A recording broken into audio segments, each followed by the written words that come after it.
The first leg day in a while. I did not want to film today. I didn't want to train today, honestly. I felt shit last night because my allergies randomly kill me some nights in the middle of the night. Last night was one of them, but I'm not going to be a little bitch today because the goal is not to be a skinny bitch right now, So even Cbum, 6-time Mr. Olympia, has those days where he doesn't feel like training. But you know what the difference is? He shows up anyway. This is a reminder that discipline trumps motivation every time, even at the elite level. Taking through a typical leg day.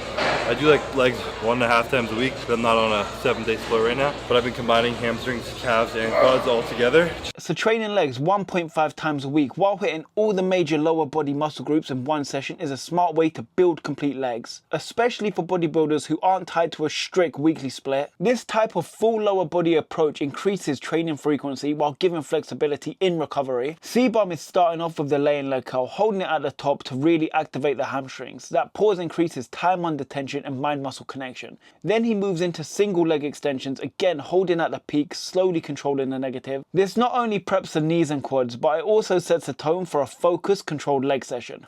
Smith machine squats, but everything I want is taken. Both hack squats are taken and both Smith machines, so. You should do back squats with me. What? You should do back squats with me. Real back squats? Yeah. Too broken for that. Even Cbum has the movements he avoids, in his case the traditional back squat. It's a great reminder that you don't need to force every hardcore lift into your program if it doesn't suit your body. Longevity matters. But yeah, so anyways, starting with this, and Honey wanted me to really focus on rebuilding like good mind-muscle connection after taking so much time off training before I start getting the heavy weight. So re-establishing the mind-muscle connection before piling on the heavy loads is a smart approach, especially after time off. This sets the foundation for more effective training down the road and helps prevent injury. So I'm trying to single leg and I'm holding for like a 1-2 second pause at the top of each rep. So I can't any more than I'm repping out like 3 or 4. So that slight pause at the top does more than build strength. It forces stability, control and mental focus. Lower reps with strict form can be way more taxing than high rep sloppy sets. And I'm going to do quad focused Smith squats after, as long as the machine's ready. So hopefully my quads are nice and primed by then. They'll be tired, but full of juice. So fatiguing your legs first with isolation movements and stability work could actually make your compound lifts more effective, especially when your goal is to build size. So what do you prefer, hamstring curls and leg extensions at the beginning of your workout or at the end? Let me know in the comments below. Cbum is looking pretty explosive here, even during the warm-up sets, moving the weight with intent. As he builds up to heavier top sets, he still keeps the bar sped up. You'll notice his feet are in line with his hips, which help emphasize the quads while keeping his form tight and stable throughout each rep. Alright, so main first exercise, moving on to Smith squats. I'm trying to do these a little bit close stance, and my feet almost behind me under the bar instead of in front of me. So by placing his feet under the bar with a closer stance, Cbum is biasing the movement towards his quads, not the hips or the glutes. It's a smart tweak that changes the entire emphasis of the squat, especially on the Smith machine where balance is less of a concern.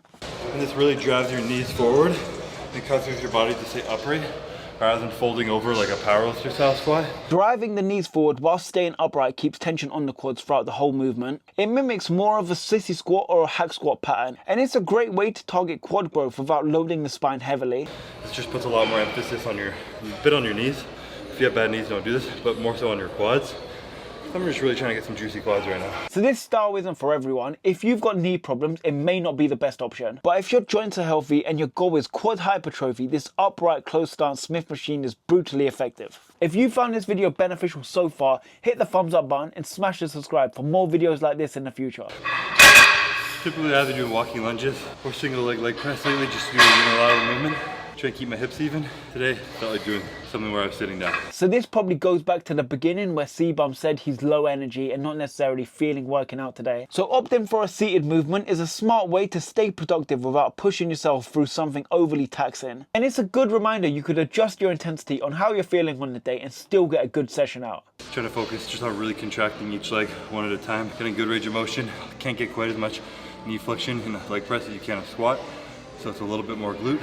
So that's a great breakdown, emphasizing control and range of motion. Even if it's not maximal, still build strength where it counts. The glute bias on leg press is also a nice complement to earlier quad focused work like the Smith machine squats. Cbum is doing single leg presses here to make sure each leg gets equal attention and effort. This helps correct any imbalances and improves overall leg development. He's really controlling the negative portion of each rep, which is key for maximizing tension and muscle growth. Are you like Cbum who prefers single leg press, or do do you like to do them 2 legs at a time? Let me know in the comments below and why. On the hack squat, Cbum keeps his feet in line with his body, which helps emphasize the quads while reducing lower back strain. This setup promotes a more upright torso, keeping the tension exactly where he wants it, right on the quads. A lot harder at the end of your workout without bands. My knees aren't thanking me for this one. Can't see straight. Very lightheaded. You could really tell that fatigue is sitting in here. Training legs, especially heavy hack squats at the end of the session, is no joke. Without the added support of bands, the load on the joints increase, and Cbum's honesty about how he feels is a great reminder that even pros hit their limit.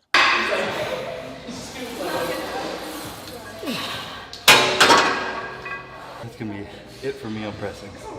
Hamstring curls, calves, and I need to eat. I'm gonna pass it. So when you go hard on the machines like the hack squat, the demand on your body increases drastically. Blood is rushing everywhere except your stomach, and that's when the dizziness and nausea kicks in. And it's a brutal but a familiar feeling to anyone that pushes herself on leg day. On the seated hamstring curl, Cbum emphasizes a 2-second pause at the peak of each rep, really locking in that contraction. He's also controlling the negative phase slowly, forcing the reps down with intention to maximize time under tension. Key for hamstring growth. There's more blood in my legs than there's been in a long time. It feels good. So that classic post-leg day pump is really hard to beat, especially after time off. He's really going to feel it tomorrow. It's a sign he pushed hard enough to get blood flowing and muscle activated again without overdoing it. A good reminder that rebuilding momentum feels best when you find that sweet spot of challenge and recovery. In the first clip, he holds the top of each standing calf raise for a second or two. This helps build mind-muscle connection and strengthens the peak contraction. In the second clip, he pumps out the reps with more speed, which boosts blood flow and adds volume for hypertrophy. Right out of things to say. Brain dead. Tired.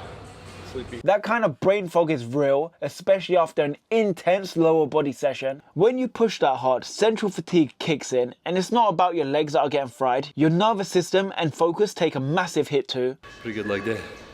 Like I said, doing these like 1.5 times a week. Probably in the next month I'm going to split my legs up into quads and hamstrings. So this makes perfect sense as he gets closer to prep. Isolating muscle groups like quads and hams could help fine-tune physique detail. That's when bodybuilders really dial in volume and recovery per area. I gotta get home and get some food in me because I'm feeling lightheaded.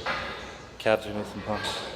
It's a beautiful day to be alive. So this is the time now where I'll go and get my post-gym Nando's. Nothing beats some peri-peri chicken after an intense gym session. So Cbum's leg day is now on the screen. Give it a go and let me know in the comments how you get on with it. If you found this video beneficial, give it a thumbs up and hit the subscribe button.